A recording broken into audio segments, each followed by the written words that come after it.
We'd like to take a trip down memory lane. We're talking boys and girls. We're talking Motherhood. The whole era.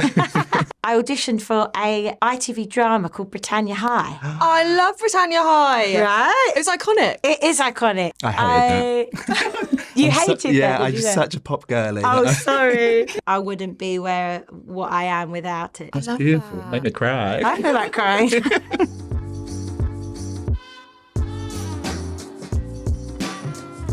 Hey guys, welcome back to Tea at 4. I'm Billy. And I'm Lauren, and this is a podcast where we talk all things that normally stay in the group chat. And we had a very exciting week this week, didn't we? We did a very Christmassy themed meet. We met the incredible pop sensation Pixie Lott. Woo! Yeah, it's very exciting. I think 2009 me would be screaming right now. Oh, 2025 me is screaming. She's an icon. She's an absolute legend. So Pixie was promoting her newest Christmas film called Christmas Karma, which is directed by Gurinda Chadha, who did It Like Beckham, Songs of Perfect Snogging, lots of iconic films. This just felt very surreal for us. We were chatting everything from like nostalgic Christmas past, the fact that she's a gay icon. Gay icon, absolutely. The icons she's worked with. Yeah, it felt very surreal for us to add another fun celebrity to our roster. So enjoy this very cool interview with the one and only Pixie Lott. Hi, Pixie. Hello. Lovely to meet you. Nice to meet you too. Thank you for coming on our podcast. We are from Tea at 4. Tea at 4. Yes. And this is just going to like slot into the episode of the week. So we get to celebrate the film and chat to you. Amazing. So Exciting. congratulations on the film. I have to ask, what is it like working with the icon that is Corinda? I feel like, you know, Bend It Like Beckham, Songs and Perfect Snogging, Supremacy, and now you're part of Christmas Karma. What was it like? I feel so lucky to be part of it and working with Corinda because she is a powerhouse and just amazing to work with. Obviously, I know the fabulous stuff she's done beforehand, big fan of Corinda's work. But to actually work with her, the energy that she brings, the passion, the attention to detail and the direction to really get you into the zone was just so cool. I loved it. I loved working with her. She is a legend. Do you have a favourite project of hers before joining this? It's got to be Bend It Like Beckham. Oh, Come yeah. on. But yeah, have you seen the film yet? Yeah, of course. Yeah, it's so much fun. You liked it? Yeah, It it's is. so good. Well, since the film is a modern adaptation of A Christmas Carol, we thought we'd take a look at your past, present and future today. Uh-oh. Dun, dun, dun. If you're up for it. Yeah? No. I'm joking. Perfect. Let's do it. Okay, so first up, let's look at your ghost of pop past. We'd like to take a trip down memory lane. We're talking boys and girls. We're talking Motherhood. Motherhood. The whole era. I feel like for me, your music is synonymous with what I describe as the peak Christmas nostalgia. Oh. So it's like 2010, X Factor's on the TV. I see One Direction. Find Me Out is at the top of my iTunes. Life is good. That's so nice.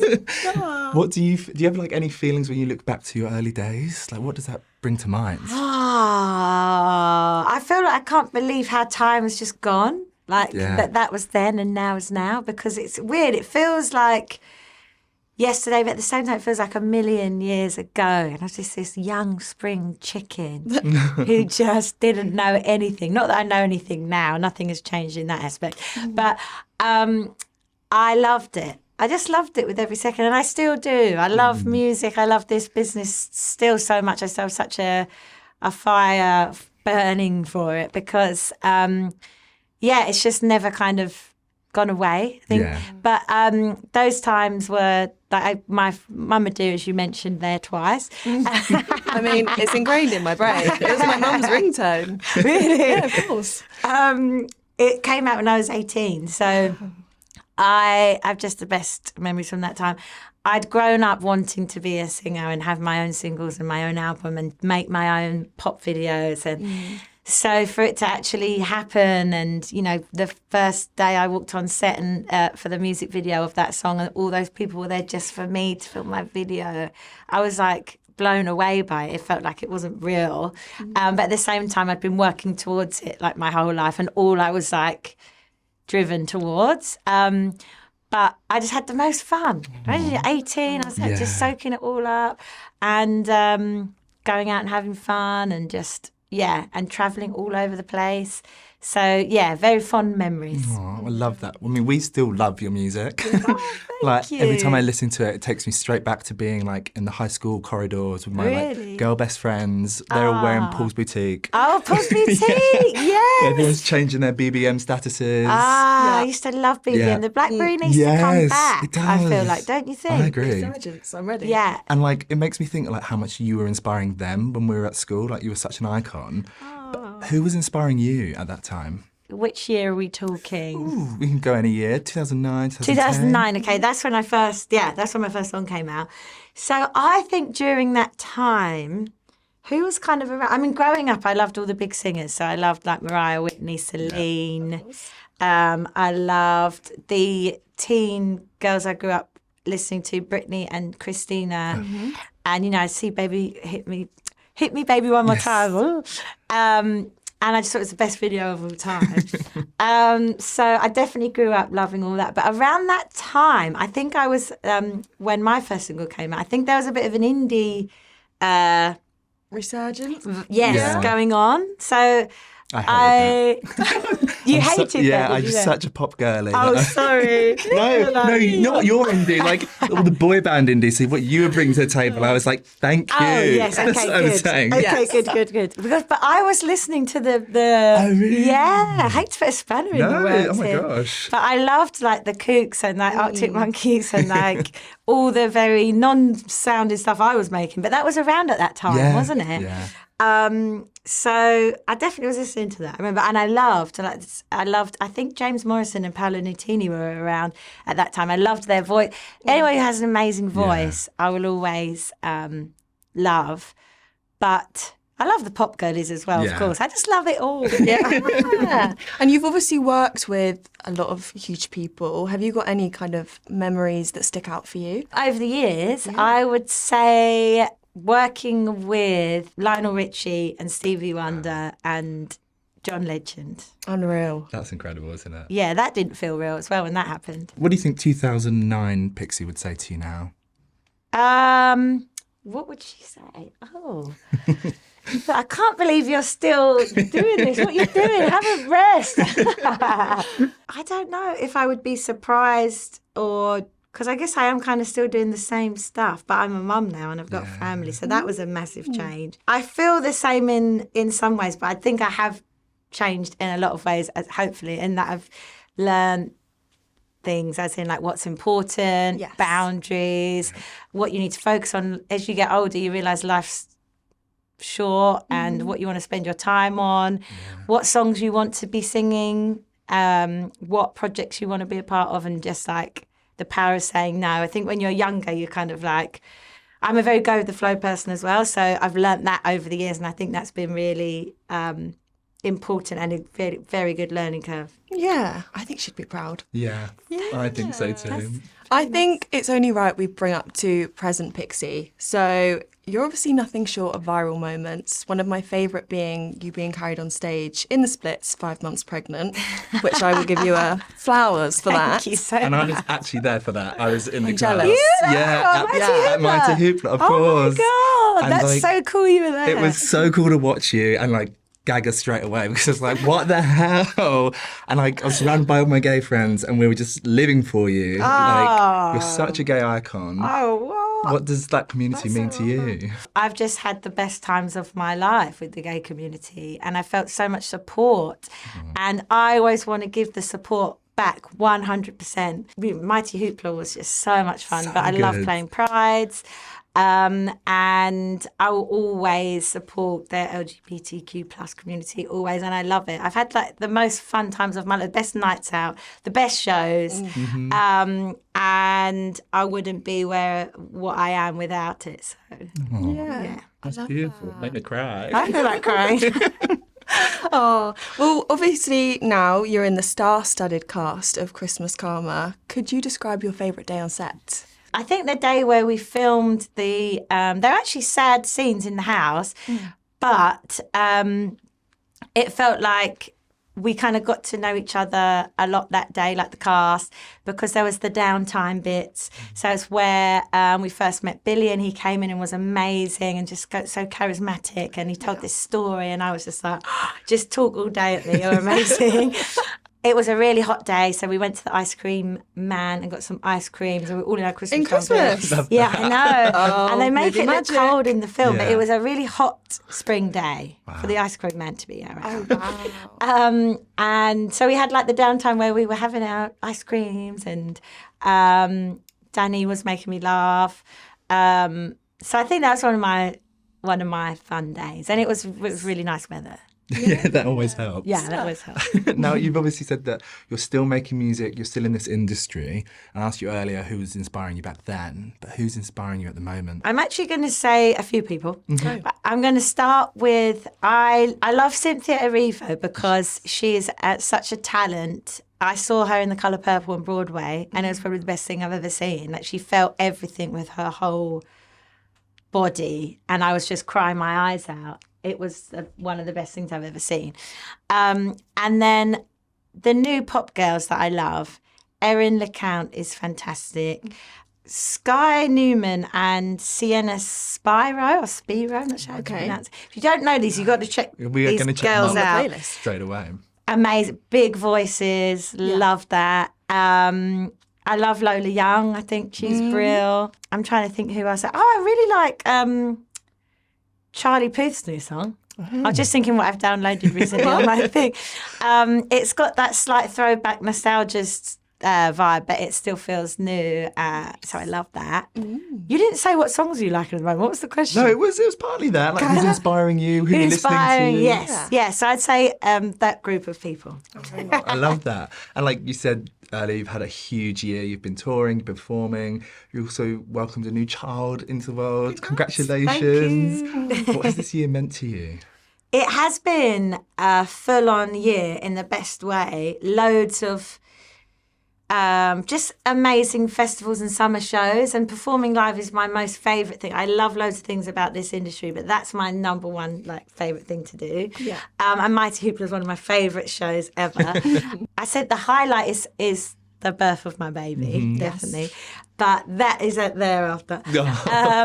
And just juggling it all together. I think I've been really lucky with my family helping me so that I can do that. So I was doing shows right up until my little boy was born. I did a performance at the NFL 2 days before he was born. So I literally did it right up until the last. And I just felt really good and I just felt fine to be doing it. Like, obviously, if I didn't, then I would be resting at home, just letting everyone know that. Not being made to do this.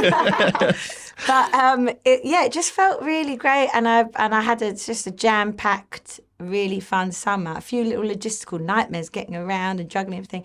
But it's been an amazing year. I'm releasing new music, and I've got a new song coming out before Christmas as well, about my baby's first Christmas. Oh my God. And I've got a Christmas show a week before Christmas. I keep saying Christmas, obviously it's all about Christmas.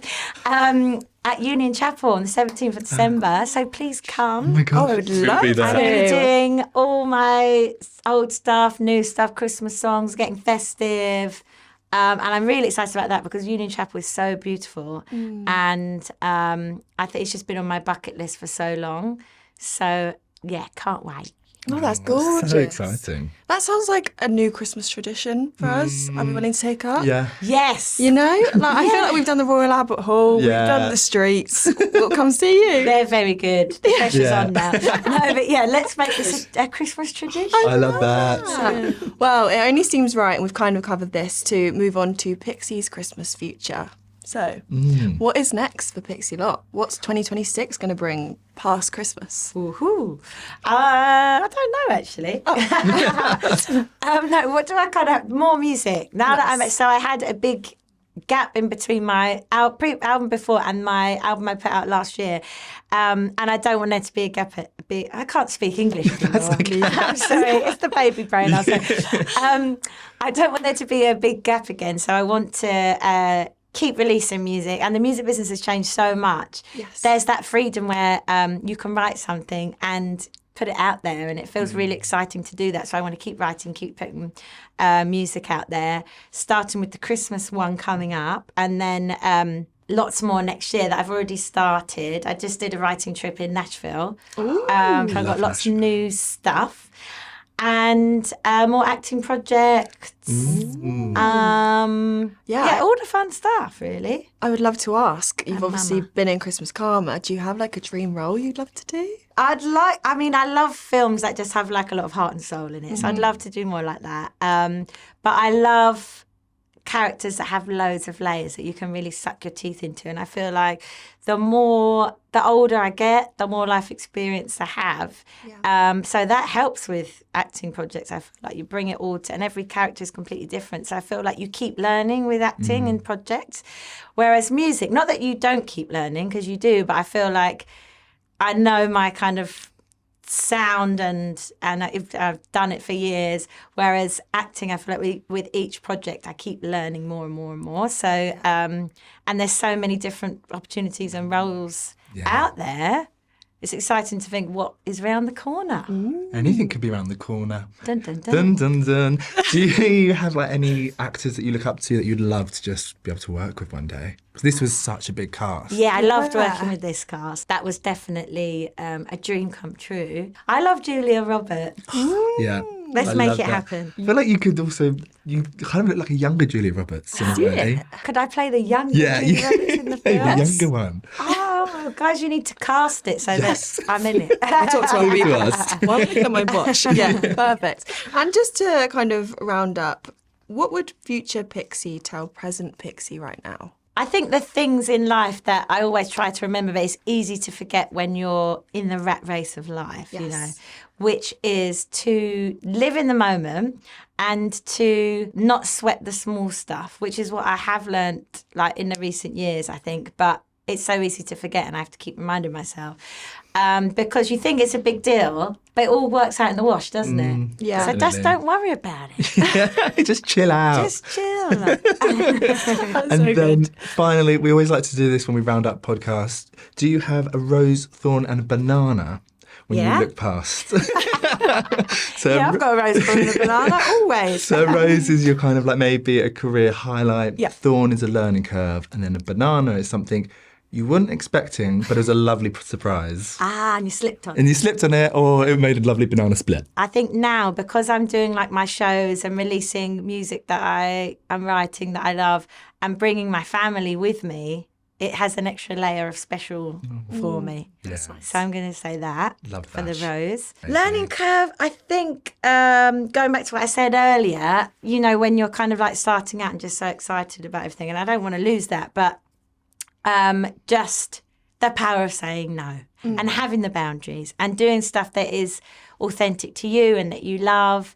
And I do think it is good to go with the flow sometimes, but I think I've learned now to have those parameters and know when something's not right and to do the things that speak to you only, because life is short, but also now I'm a mum. I don't want to waste my time anymore because I want to be with them. I think it makes you prioritise things and just like know what is important way more. Yeah. Beautifully said. Thank you. Yeah. And then banana. Just before all my music came out, my first single and stuff like that, I auditioned for a ITV drama called Britannia High. I love Britannia High. Right? It was iconic. It is iconic, but I didn't make the cut. No. That's all right. You did better things. Yeah. You're still going. That one isn't. But I met some amazing friends I'm still friends with now. And that's how I first met Ed Sheeran as well, because he was on the same audition process. But it's funny how it's all meant to be, because if I did that, it's a sliding doors thing. So if I did that, I wouldn't have then gone on to do whatever I did next. So at the time, it can feel like, you know, very, gutting, but then it's actually meant to be. If in hindsight, you look back, you're like, oh, if I did that, I wouldn't have done that, wouldn't have done that. So I think that is good to remember when you're going through something in the present time and it not working out how you'd hoped. There's always a reason for it in the end. And, you know, you're going off to do something that you're meant to do instead. Amazing. Yeah. Well, that's all our time. Thank you so much for chatting with us. Pixie, lovely to meet you. So lovely nice to meet you. And happy Christmas, Karma. Merry Christmas, Karma, guys. Well, it might be November, but that's certainly got us in the Christmas spirit, hasn't it, Billy? Absolutely. It's never too early for a Christmas film. Never too early. Thanks so much for watching. We'll see you again next week. Au revoir.